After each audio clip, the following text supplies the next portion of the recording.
on this episode of Therapy Bites Art Lab. Are you struggling to find that secret sauce in your relationship? Do you need some dating advice that's not icky and offensive?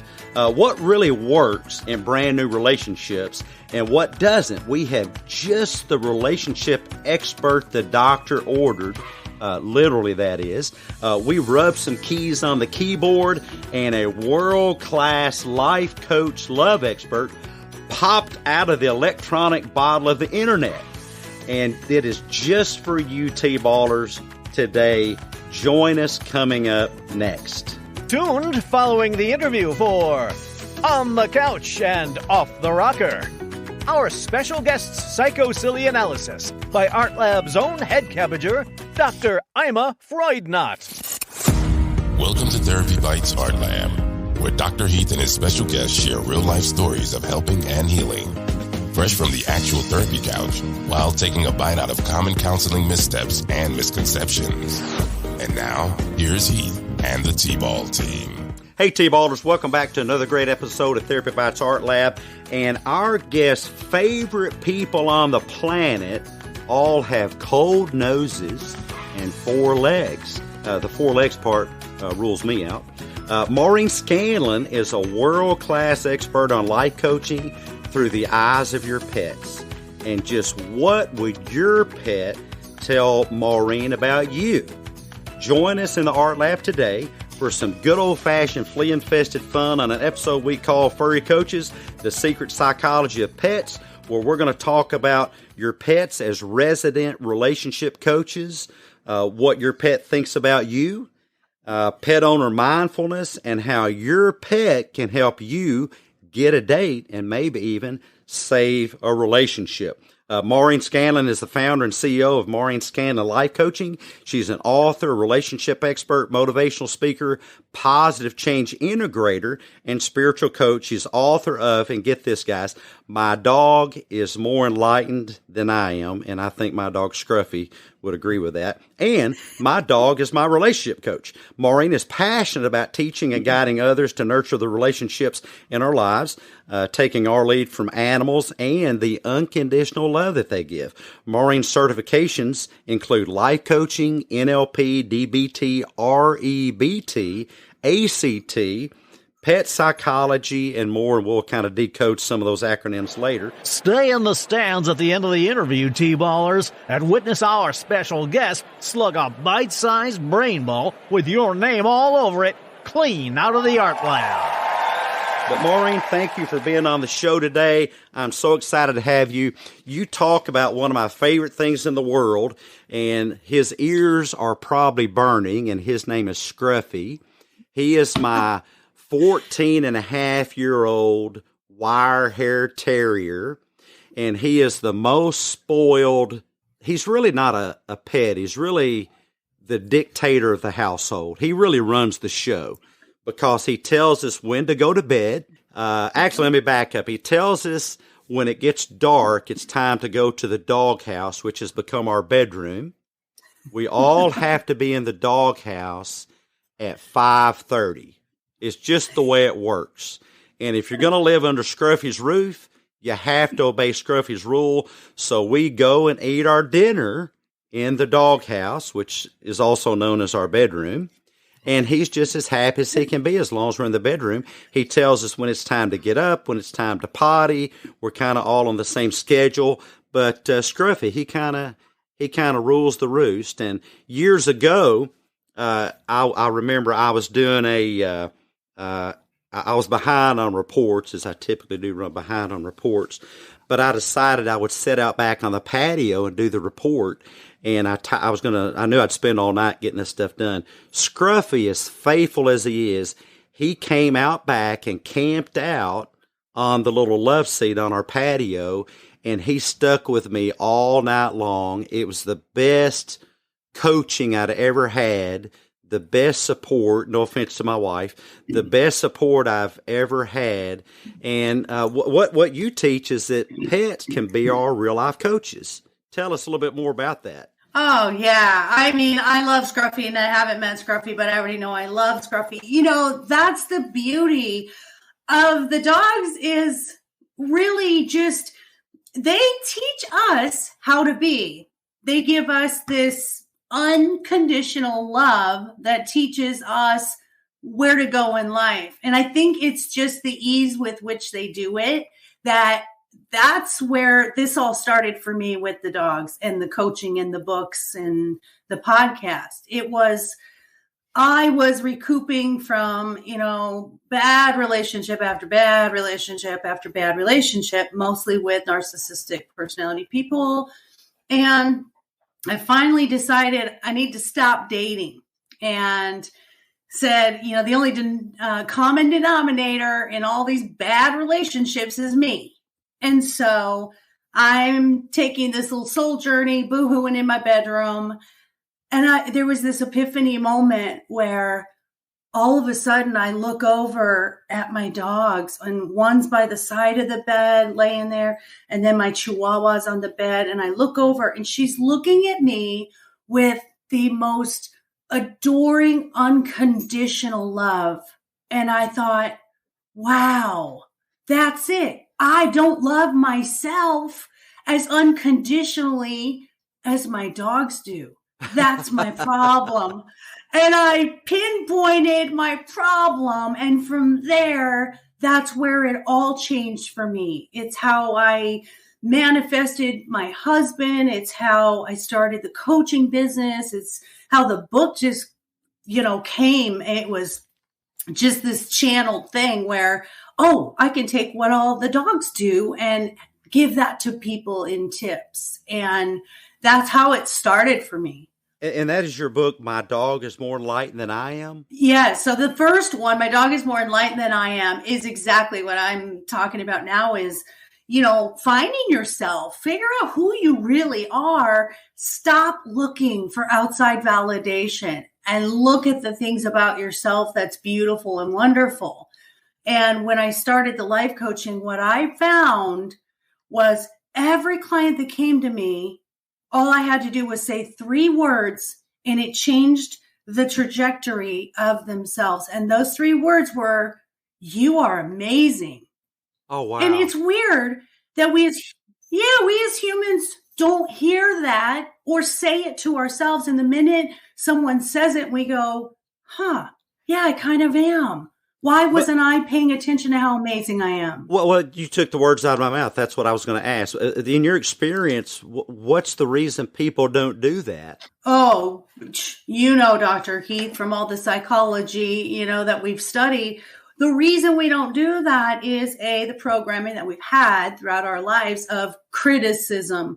And listeners, I want to say this offline. Dr. Heath said, hey, I want you to give me feedback and criticism and all that. And I said to him, sorry, not in my soul to criticize because it's not, I can't, because you will find what you seek. So if I'm constantly looking for the flaws in myself, I'm going to find it. And what is that going to do for me? It's going to make me love myself less and believe in myself less. And I want to put a finer edge on what Maureen said about that. Regarding herself is I think that is such a wonderful discipline, and I want to applaud you for that, because we live in a world full of critics, and you're absolutely right. You will find what you're looking for. And listeners, what you're hearing Maureen say is she has disciplined herself to not be a critic of all other human beings. Even when I asked her for it, she just said, sorry, that's not something I do, and it's just not in me. And I really had to, I kind of caught my breath there for a minute. That's the first time I've asked that. I've asked it, probably hundreds of times, if not thousands, in my private practice, is tell me, I stole this from a buddy. He would always say, ask clients, tell me, a couple things you really liked, and tell me several things that you didn't like that I can improve. And I'll have people say, I don't know. Maureen is the first one to say, I'm not going to do it. And I think that's wonderful programming, because so many of us, it really does get to be a habit. And there's some research out there, guys. and you can call it the 20% phenomenon. The 20% phenomenon can either salvage your relationship or ruin it. And it is for every one thing you say that is critical, you need to find 5 things that are reinforcing. And if you're not finding 5 things that are reinforcing and you're violating that percentage rule, then why would you be surprised when your relationships start falling apart? And I really respect that about Maureen. Most people are really happy to criticize me. I get that on social media a lot. And I'm a bit of a shock jock, and Maureen doesn't know this, but I'm just going to lay it on her right up front just because I want to see her reaction. Probably the worst critique I got was several weeks ago when I was correcting a common, what I call pseudo-psychological piece of Kool-Aid drinking nonsense on social media. Social media can often be an unhealthy place to be. And the person told me, they said, you should go kill yourself. Okay. The first thing no, because you hear this stuff all the time. And the first thing in my mind was not about you at all. I didn't even question what you said or you set someone off. The first thing that came to my mind was, wow, this person has some trigger and they're insecure about something that didn't resonate with them. That's the first thing that came to my mind. Yeah. Yeah. And I love that. And I would say exactly the same thing, because the way I perceived it, as I just typically do, is, well, I'm not sure what's going on, but I'm pretty sure it's not about me. And I'm not going to make that a part of how I paint the inside of my brain based on somebody producing some type of critique for me. Only I can decide that. I have the power to decide that. And I'm not going to let that echo and bebop around in my brain. But most people do. You find people are really big critics of themselves, aren't they? Oh my goodness. Well, and not to use the psychobabble, but cognitive distortion. Oh yeah, I love that. That's one of my favorite words. Cognitive distortions, also called distorted thinking, automatic negative thoughts, negative automatic thoughts, stinking thinking. Yes. And it's one of the main cognitive distortions we use is personalization. And that's that external validation or that external criticism. So whatever's going on around me, I take it in and I blame myself. I remember when I had all these failed relationships and my father would just continuously say, oh, but you got to do this and you should do this. And I said to him one day, Dad, there's nothing you can say to me that I haven't already said to myself. So this is not helping. And I don't think criticism is good for anything. Now, they say there's constructive criticism. I don't believe in that. I think constructive affirmations are helpful. Let's think of it this way. You have a track star and you're their trainer. And every time they do a run, if you keep saying, yeah, but you're off the track, or you're too slow, or, you're not as good as the guy next to you, do you really think he's going to have motivation? I think he's going to get frustrated. He's going to feel like he's not good enough. But if every time he does a run, you go, hey, you were a second faster, or hey, you did something different there with your arms, and that's really going to work. Then you're focusing on the things he does well, and he's going to do those things well more often. Most certainly. And to give that a term, guys, I would call that shaping. And the technical definition of shaping is rewarding. You guys go get your pens. You can use this with your kids. Heck, you can use this with your pets. Your pets certainly use it with you. I guarantee you. This is how Scruffy has me so well trained. That's bedtime. A quick another story about Scruffy is if I'm sitting in my chair in the living room, he will keep coming in and looking around the corner of the door multiple times until I get up and go to the doghouse, the bedroom. That's how well he has me trained. But he's done that through shaping. And what does he do if I lean forward? His tail wags. And what does he do if I get out of my chair? He gets excited and runs to the bedroom. So all that's reinforcing to me. He doesn't run in the living room and bite me on the rear end. He doesn't punish me for it. He doesn't come in there and peel my leg. He provides reinforcement. Shaping, if you guys have your pens or pencils now, is the rewarding of successive approximations to the desired goal. The rewarding of successive approximations to the desired goal. Therefore, if you have a target you want somebody to hit, instead of grabbing them by the nape of the neck or hitting them with a rubber hose, when they don't head that direction, every slight move toward that direction, find a way to reinforce it. It's really quite Socratic, because Socrates would say he never taught anybody anything. He just helped them discover the answers already within them. And how did he do that? Well, he just asked great questions. He asked better questions. What are some ways that you teach people how to, and of course, the episode Furry Coaches, the secret psychology of pets, how you teach people to maybe open themselves up to letting their pets make a difference in their life other than just eating the dog food they get at Walmart or something? I love that. Well, it's conditioning, right? They're conditioning us and we're conditioning them. And it's this coexistence that we figure out what works best for us. It's no different than disciplining children, right? So it's how much time and attention you spend. Because I say this about parenting, which is all your children want is your love and your time. Same with your dogs. They want your love and your time.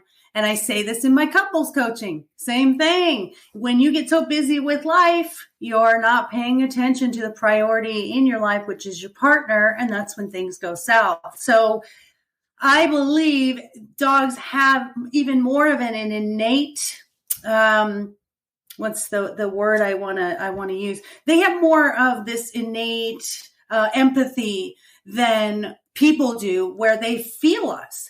I know that there's times when I'm just sitting on the couch and I'm having a bad day, and they'll come up and just snuggle right next to me. And it's like they feel that I'm off, like my energy's off or whatever. But there's days when I'm just sitting watching TV and I'm totally fine. And my Aussie Border Collie will bring me the ball constantly and want to play. So she's tuned in to who I am. And I think that's the key to us as humans with each other is let's get more tuned in to each other and be there, not just words and Facebook posts. I'm really about FaceTime. And when I say FaceTime, I don't mean the app. I mean in the presence of your people. Take that time, have a lunch, make a phone call, whatever it is, give a hug.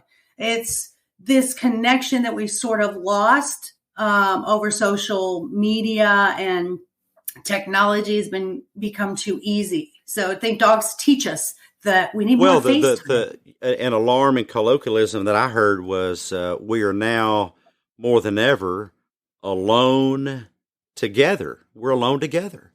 You see people sitting at restaurants. I pay attention to this with my wife when we go out, and by the way, to not be hypocritical, we actually don't go out as much as we used to. We also are still recovering from COVID, though we never had it. I never got COVID. I'm a health nut, and I'm also a big infection control guy because I used to do quality assurance. But we're still trying to get out in the world, and we went on a date night. She gave me that for Christmas, a little business card. It said on the back, good for one date night, dinner, dessert, and a movie.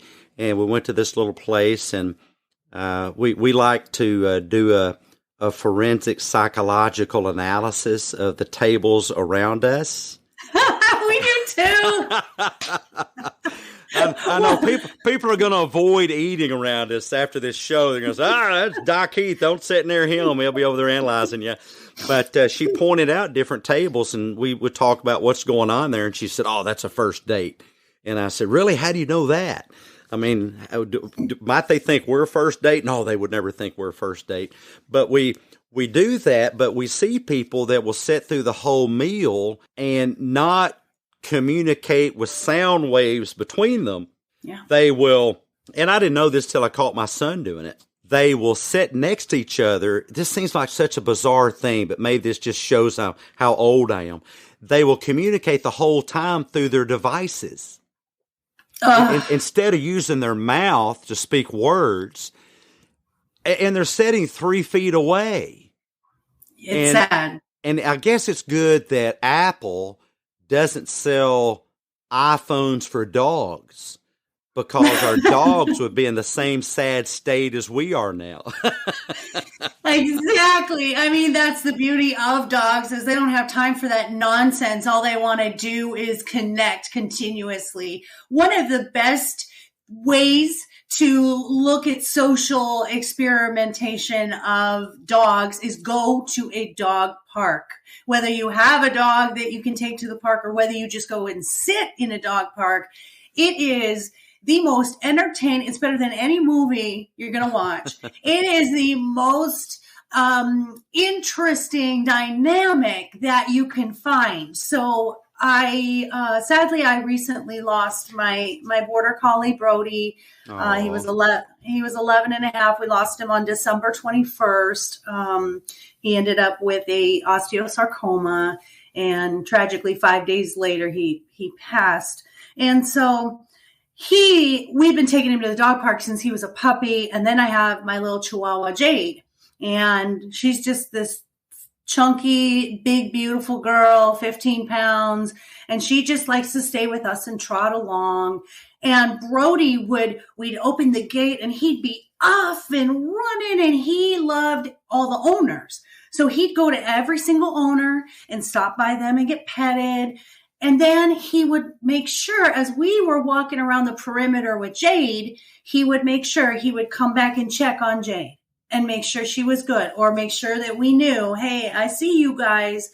If other dogs came up to Jade, and she's not a normal Chihuahua, she loves cats and kids and other dogs, but she has a type. She loves Australian Shepherds and she loves Huskies. We all have a type in dating, and that's her type. And for some reason, her vibe attracted these Huskies and Aussies. But Brody would see her from wherever in the park. And if there was a Husky or an Aussie coming up to her, or any other dog outside of that breed, he'd run over and get between her and those dogs and kind of look at her like, are you good? Are you good? Because I got your back. Are you good with these guys? If he saw that her tail was wagging and she was fine, he'd take back off and go visit. So how cool is that? That is so awesome. That dynamic that they care for each other. They take care of each other. I just love it. The dog park is the best way to look at how to live our lives. Like, if you don't want anything to do with someone, if they're just not a good match for you, energetically or spiritually, you have the right to just run off. Why do we engage? We don't have to bare our teeth and bark and make a big deal in the big dog park and attract 10 other people, gossiping, bringing in other dogs and stuff. No. For full show notes and transcript of today's episode, go to therapybites.podbean.com.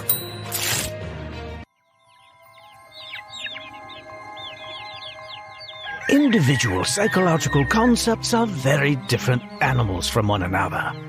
And while they are often readily observable in the wild, the Therapy Bites Art Lab Zoo affords us a unique opportunity to study them in a safe and controlled environment. Welcome to the Therapy Bites Art Lab Creature Feature. Oh, good heavens.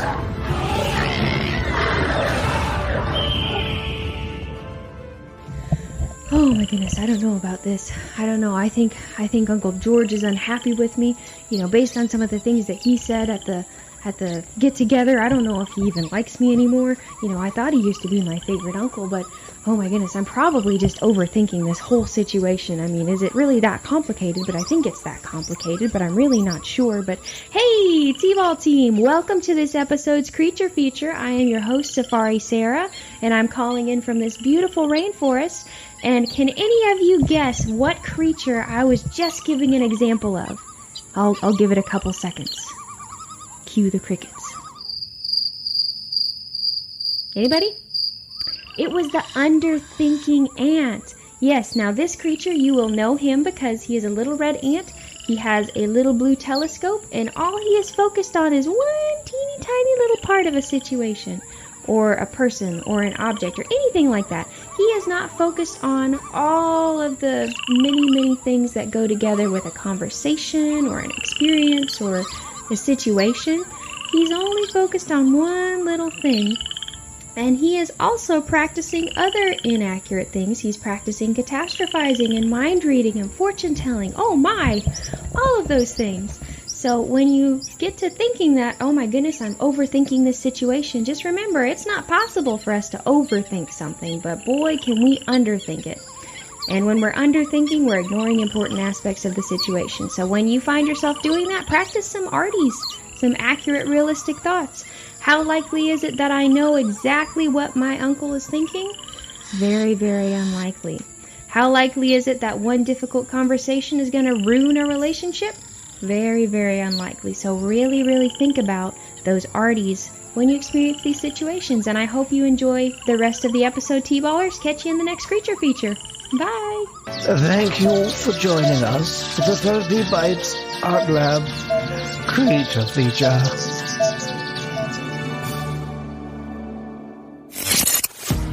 You're listening to Therapy Bites Art Lab, bite-sized therapy for your brain with Dr. Heath and the T-Ball team. The best advice on the net. No copay required.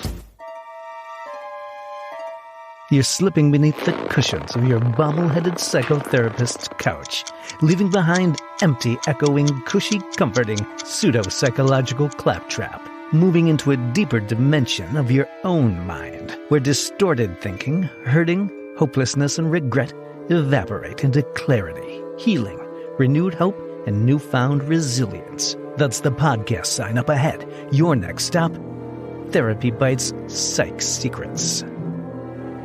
Doc Heath here with Psych-Secrets, talking about how thoughts create life. Even as I'm speaking, my thoughts create my words. Then my words, as I hear them, which I do even before speaking them, create my own experience. And as you hear my words, you're creating your own thoughts about my words. And the thoughts you create about my words create your own experience. Listen up. Be careful. Pay attention. What words are you manufacturing to create your own experience today? Once again, Doc Heath rips the cushions from the couch, dishes the dirt, lets the cat out of the bag, uncorks the bottle, letting the genie escape, and blows the lid off of another of the universe's Psych-Secrets. Live the art life. Become a T-Ball Teammate Inner Circle supporter on Patreon at patreon.com/therapybites. Here's Heath and the T-Ball team.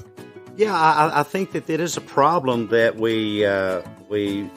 I used to have a patient that told me we would talk about different events, situations, circumstances, and he would often say, well, you know, Doc, it's not like I'm going to hold hands with them and take long walks in the park. And I thought, wow, you know, I'm going to use that. That is so incredible and such a good point that we can show courtesy and respect for people. We can let them have their thing. We can let them have, I don't know, the ground on earth that they walk on. And we don't have to hold hands and take long walks with them. We can just go do our thing. And yeah. dogs do that. You know, I think the problem ensues with humans and dogs is when we get too territorial of the ground that our feet are planted on, but also, and you see this in politics, and gosh, I guess in the last 4, 5, 6 years, I've just seen this really ramp up, that we really can't let people have their own territory and space in political beliefs. Now, I won't get into it, but I'll just say I think there's a lot of really crazy political beliefs out there. But this isn't a political show, so I won't get into that. But it often amazes me. People come and tell me stuff because I don't watch the news. And they'll say, have you heard about this? No, I've not heard about that. Is that a real thing? Yeah, it's a real thing. Well, that's just nuts. But hey, whatever. You know, different strokes, different folks. Well, I think the more that I've studied psychology, the more I pick up, I can see these personalities in the political world because they're pretty apparent and we know who we're talking about. I told my son and I were talking last night, and I said it's really dawned on me that just because you're a huge influencer, actor, politician, big name, really doesn't mean at all that you're a really healthy person or somebody that has the answers or somebody that is anywhere near the answers of life. And since Maureen is here, guys, what she's here to share with us, if you want a really healthy person, by the way, my person is Scruffy. Scruffy is probably the healthiest person in my life. And I say this to folks often that I'm coaching, and that is because he never tries to be a cat. He's never tried to imitate a lion. He is always 100% dog. He's 100% Scruffy. Yeah. And I think that the problem gets to be when we start trying to be anything other than 100% human.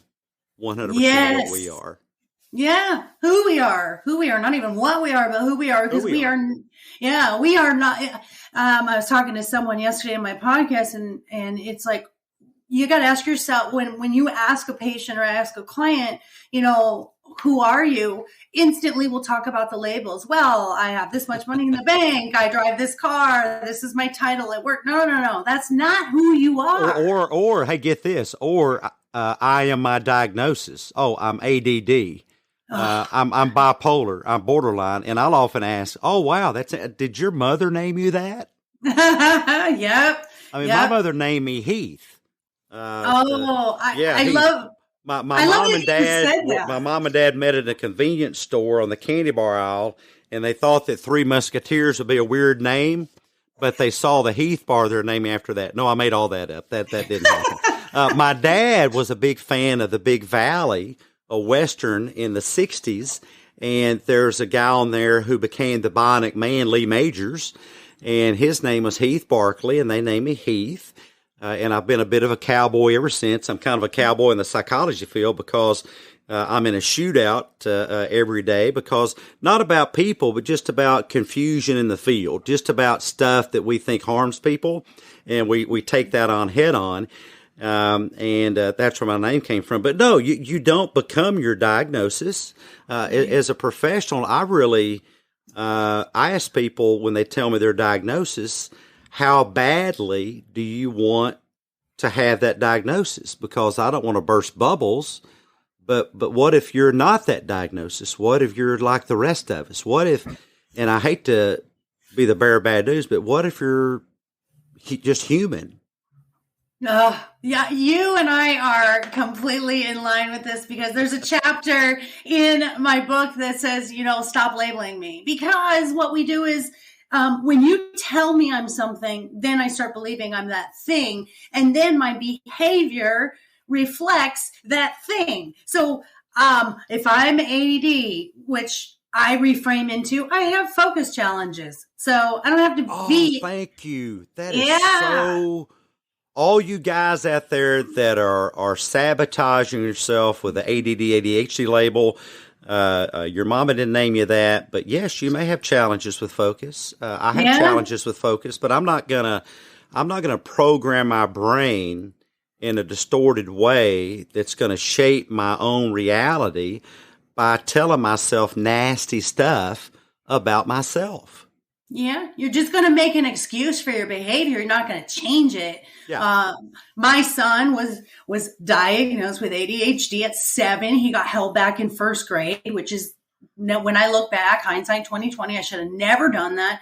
But I do recall there were moments when he would do things and he'd say, well, I have ADHD. And I said, oh, no, you don't. Or I said, that is not a crutch. That is a challenge that you have to work a little harder in certain areas. That's all that is. But it is not an excuse for you to say, I forgot to do that, Mom, or I get bad grades because of it. I'm like, you're not using this in your life as a crutch. And so when I say I have focus issues, it just says, oh, okay, then I have more challenges and I'm going to focus on this area better rather than excuse and kind of go along my life's path like, oh, it's okay for me to do this because I have this thing. With my clients, and I love that you said this, a lot of my clients come from traditional therapy and counseling, and they'll say, well, I was diagnosed with body dysmorphia and I had depression. And I'll say, okay, you have depression. Does it have you? And I'll say, same thing as you say, which is if you let go of that identity and there's trauma identity and there's diagnosis identity. And I'll say, if you let go of that identity, then who are you? Are you afraid of letting go of that identity because the work you have to put in, if you don't have that, is more difficult? Or do you just not know who you are? And do you want to find out who you are without the identity of your past, your pain, your diagnosis? And that really is helpful when people are ready to let go of that identity. Well, it really is. I find it's a bit of a weight around people's neck, and I really can't reach them right here. Actually, I'll give it a shot. This is a copy, if you're watching this on camera, of the very first DSM, Diagnostic Statistical Manual, that was released. And it is, the one I have here is, I'm looking at the page number, is, if you go to the very end to all the credits and the appendices, it's 132 pages long, and it's a little pamphlet. Okay. Here's the pamphlet. There's the pamphlet. Okay. Now hold on to your seatbelts or fasten your seatbelts because I'm going to fast forward. Now the current one is the DSM-5 in the text revision, so even that's been revised back from. Gosh, when was this? Was this the 90s or the early 90s? I had this big whopper of a DSM-3R, third iteration, and it has, drum roll please here, 567 pages. There is a lot of money to be made, dear listener, off of giving you labels to make you sicker. Because why? Diagnoses are required in standard, traditional, antiquated, archaic therapy. Diagnoses are required by insurance companies for therapists to treat you and get paid for it. All right? And why is that? Well, because insurance companies, and I'll get nasty letters and maybe lawyers calling me from the insurance companies on this, but insurance companies want to sell you insurance. They want everybody to have it, but nobody to use it. All right, that's the marketing and insurance. We want all you guys to have it, but nobody to use it, or maybe just enough to use it that serves good marketing. Okay? Now, to limit that, here's what has to happen. To limit that, we have to put in roadblocks to people getting therapy, and that gatekeeper mechanism is this big book. And by the way, big books like this used to be used to cure burses. That's a kind of a bubble usually around a joint.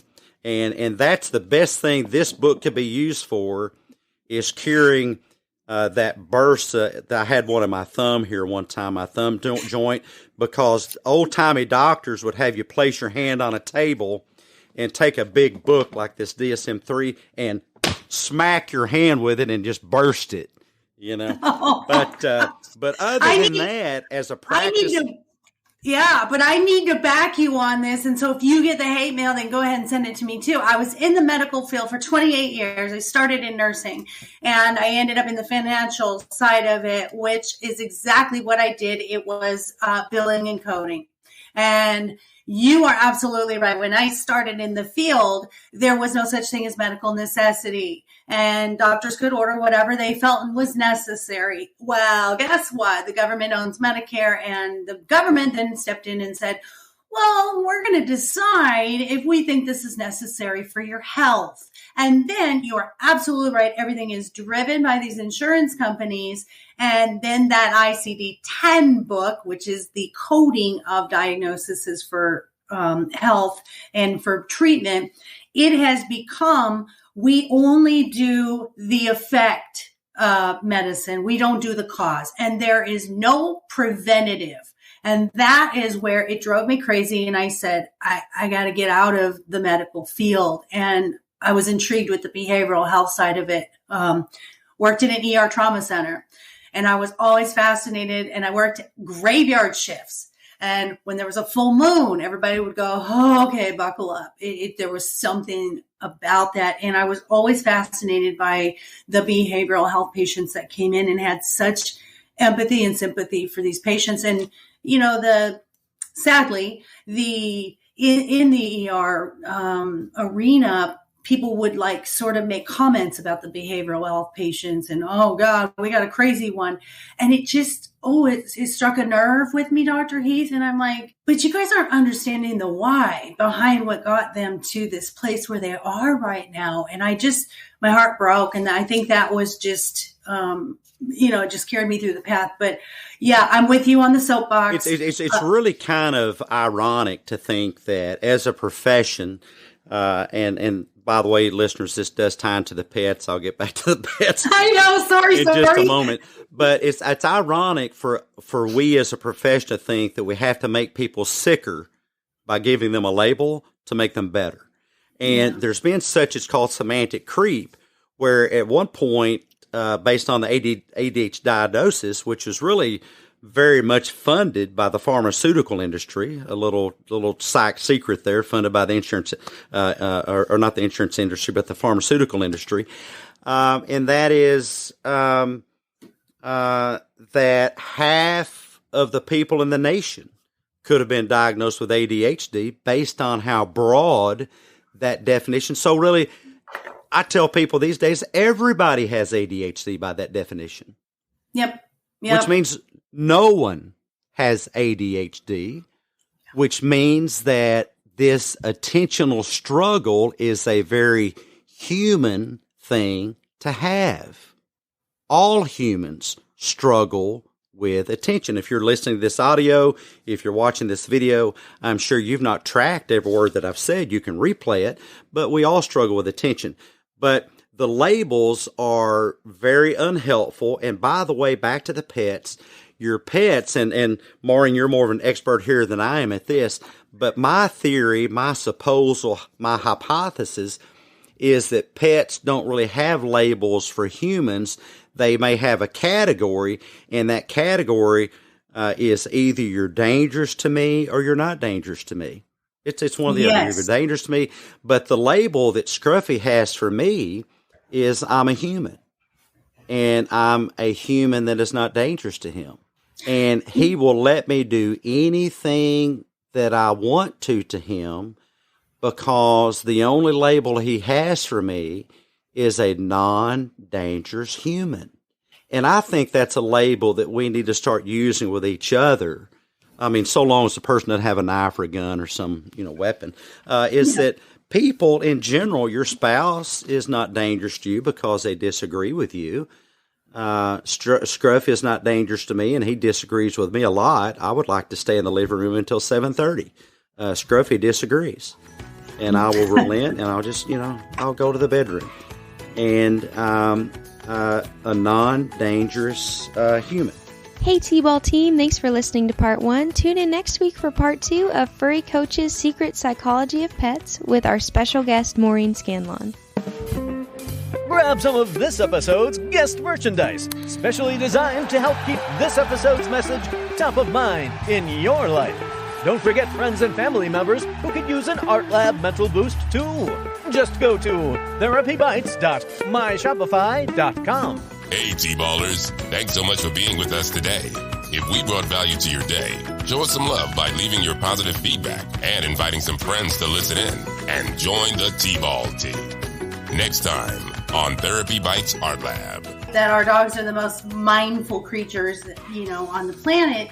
And let's go a little further and think about this, that most of the issues and struggles that we have in our lives come from past experiences.